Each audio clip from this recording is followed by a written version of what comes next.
et bienvenue dans ce mot pour aujourd'hui. Content de vous retrouver. Et nous arrivons déjà au terme d'une année et nous allons basculer bientôt dans une nouvelle année, dans une nouvelle étape de notre vie, dans l'année 2022.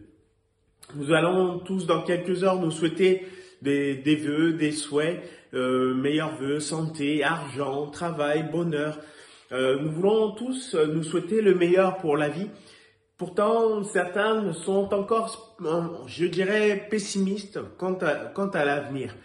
Je voudrais vous souhaiter que cette nouvelle année soit pour vous une année de grâce du Seigneur, une année où Dieu veut encore visiter son peuple, son Église, veut aussi visiter son pays de France. Il veut parler.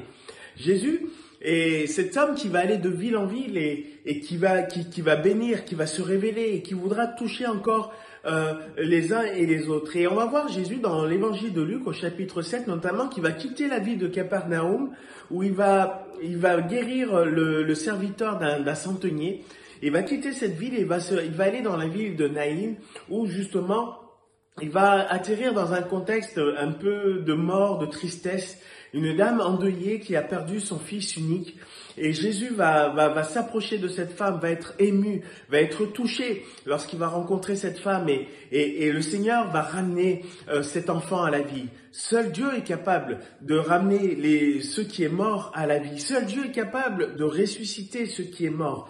Et je voudrais vous souhaiter que dans cette nouvelle année 2022, non pas que le Seigneur fasse ramener les morts à la vie, mais parfois, il y a dans nos cœurs, dans nos vies, des projets, qu'il y a parfois des choses qui sont comme mortes parce que nous les avons mises de côté, des désirs, des souhaits, des vœux que nous avons faits pour Dieu et en Dieu et que nous avons mis de côté à cause de la souffrance, à cause certainement du Covid, à cause des circonstances, à cause des confinements, à cause de tout ce qui s'est passé. Nous avons mis toutes ces choses de côté et elles sont comme mortes, elles sont oubliées, elles n'ont plus de vie, elles ne nourrissent plus même notre avenir. Mais je voudrais vous dire que Dieu veut ramener dans vos cœurs à la vie ce qui est mort. Il veut ramener dans vos cœurs à la vie ce qui a été brisé. À commencer par nos cœurs à nous. Nos cœurs ont été brisés par le péché, coupés de la relation avec Dieu. Et Dieu n'a qu'un désir encore aujourd'hui et même en 2022, c'est de se révéler à nos cœurs, de nous rappeler que Jésus-Christ est mort pour nos péchés, pour ramener à la vie, pour redonner de la joie à ceux qui sont morts, à ceux qui sont tristes, à ceux qui se sentent si perdus, à ceux qui se sont laissés écraser par les choses de la vie.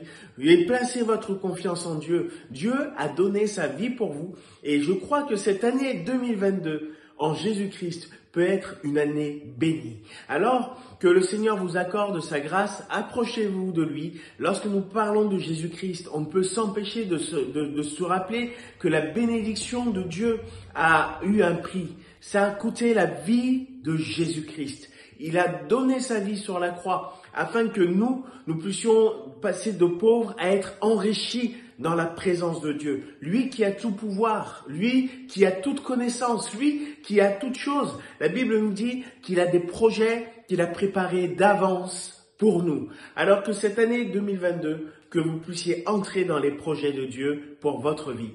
À bientôt!